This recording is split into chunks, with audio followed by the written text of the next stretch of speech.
Magandang gabi, ang pinakamalaking balita. Naglibot si Pangulong Ferdinand Marcos Jr. sa Bogo City sa Cebu, ang ground zero ng magnitude 6.9 na lindol na tumama sa lalawigan nitong Martes.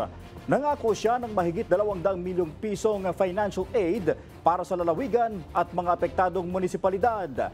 Nananatili namang traumatized ang ilang residente sa nangyaring lindol. May balitang A to Z mula sa Cebu, si Ace Cruz.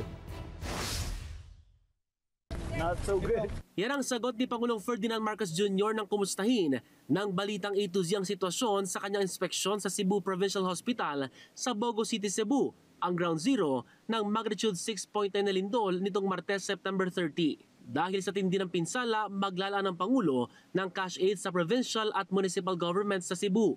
In the form of LGSF or local government support fund.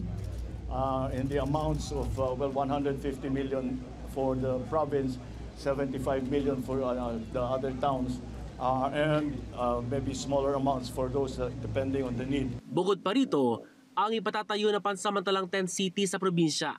Ito yung mga tent ng Red Cross na ginamit nung COVID. At ito ay mabilis itayo at kahit umulan, hindi problema. Kaya yun ang dadalhin namin dito. Sa ngayon, lalagyan din natin ng siyempre lahat ng facilities. Titiyakin natin na may food supply, may water supply, may kuryente kung kailangan mag-genset, kung anuman ang pangangailangan ng tao. Ayon naman kay DPWH Secretary Vince Dizon, i-inspeksyonin nila ang mga gusaling ligtas at maaring tuluyan na ng mga apektadong residente. I-assess na yung integrity ng National Science and Arts High School. No, nandun si Sexani. So hopefully maklear din natin yan ngayon para mamayang gabi hindi na kailangan matulog yung mga kababayan natin sa kalye, kawawa naman. Karamihan kasi ng mga residente sa ground zero sa labas ng kanilang bahay nagpapalipas ng gabi. Parang may trauma na kami sa nangyari kagabi. Ang lakas ng lindol. Parang may interval na parang 30 minutes, balik. 30 minutes, balik. Lahat ng mga gamit namin sa loob, puro basag. Sana matapos na. Sobrang hirap po talaga, kuya. Kasi kapag nasa loob po kami, na-feel po talaga na hindi safety. Kasi po, may aftershock po kaming nararamdaman po sa loob. Pahirapan ang sitwasyon ng mga apektadong residente lalo na tuwing gabi dahil nagmimistulang ghost town ng probinsya.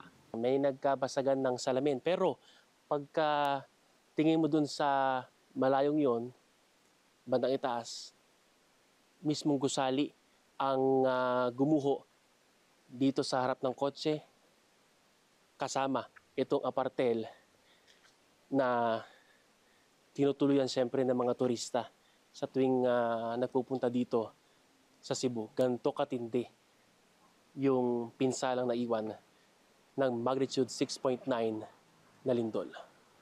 Tuloy-tuloy naman ang pagroronda ng rescue teams.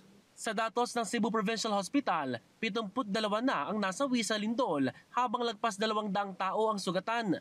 Ang mga pasyenteng nasa labas ng Cebu Provincial Hospital ay papapasukin na sa loob ng gusali matapos na masuri ng DPWH ang structural integrity nito.